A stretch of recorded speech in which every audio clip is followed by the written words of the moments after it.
কত টাকা থাকলে জাকাত ফরজ হয়, জাকাত কবে দিতে হবে, জাকাত কত টাকা হলে ফরজ হয়? এর উত্তর হলো, কেউ যদি 52.5 ভরি রূপা, এটা অথবা রূপার সমমূল্যের সম্পদ, নগদ অর্থ, ব্যাংক ব্যালেন্স অথবা ব্যবসার মাল, যে পণ্য কেনা হয়েছে বিক্রির জন্য, এরকম কোনো মাল যার কাছে আছে যেটার মূল্য দাঁড়ায় 52.5 ভরির সমান, এইরকম সম্পদের মালিক যদি কেউ হয় এবং সেই সম্পদ তার কাছে 1 বছর থাকে, তাহলে 1 বছর পর ওই সম্পদের বাজার মূল্য হিসেব করে 1 বছর পর 2.5% জাকাত দিতে হবে, অর্থাৎ লাখে 2,500 টাকা।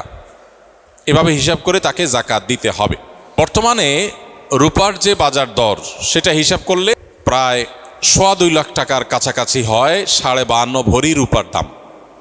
এটা ভ্যারি করে, উঠানামা করে। একেবারে খুব রিসেন্ট যে এখন 2026-এর ফেব্রুয়ারি মাস চলছে, এই সময়টাতে রূপার যে বাজার দর আছে সেটা হিসাব করে দেখা গেছে যে 2.25 লাখ টাকার কাছাকাছি। এক্সাক্ট আপনি যখন দিবেন রূপার দরটা জেনে নিয়ে যে 52.5 ভরি বা 52.5 তোলা রূপার দাম কত, সেটা হিসাব করে যদি দেখেন যে এটা আপনার সম্পদ এই পরিমাণ হয়ে গেছে, তাহলে সবটুকুর জাকাত দিতে হবে। এমন না যে এর অতিরিক্তটা জাকাত, বরং সবটুকুর জাকাত দিতে হবে। জাকাত দেওয়াটাকে জরিমানা মনে করা, এটা কিয়ামতের আলামত।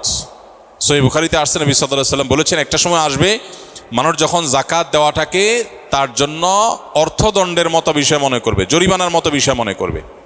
এটা ভুল ধারণা আমাদের সমাজে। কারণ আমরা মনে করি যে জাকাত দিলে বোধহয় লস হয়ে যায়, কমে যায়। বরং জাকাত দিলে এটা তো আমার আখিরাতের অ্যাকাউন্টে জমা হয়ে গেল, এটা বরং আমার স্থায়ী হয়ে গেল, নিশ্চিত হয়ে গেল, বাকিগুলোর গ্যারান্টি নেই। এই জন্য জাকাত দিতে পারাটা সৌভাগ্যের বিষয়। আর জাকাত কখন ফরজ হয়, এর উত্তর হলো যে জাকাত ফরজ হয় প্রত্যেকটা ব্যক্তির অর্থ বছরের আলোকে। সবার অর্থ বছর একরকম নাও হতে পারে।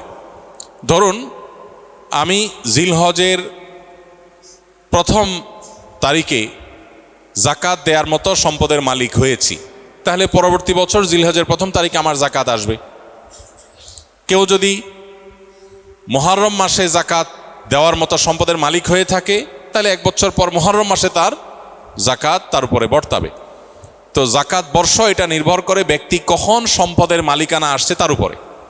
এখন কেউ যদি জাকাত দেওয়ার সুবিধার্থে, হিসাব করার সুবিধার্থে সে যদি একটু আগে দিয়ে দেয়, ধরা যাক যে আমার জিলহজে আসে, আমি রমজানে দিয়ে দিলাম হিসাব করে, কোনো অসুবিধা নেই, জাকাত অগ্রিম দেওয়া যায়, যে প্রতি বছর আমি রমজানে দিলাম, সমস্যা নেই। আমাদের সমাজে অনেকে মনে করেন রমজান মাসেই জাকাত দিতে হয়। জাকাত রমজান মাসেই শুধু দিতে হয় এমন কোনো কথা নেই।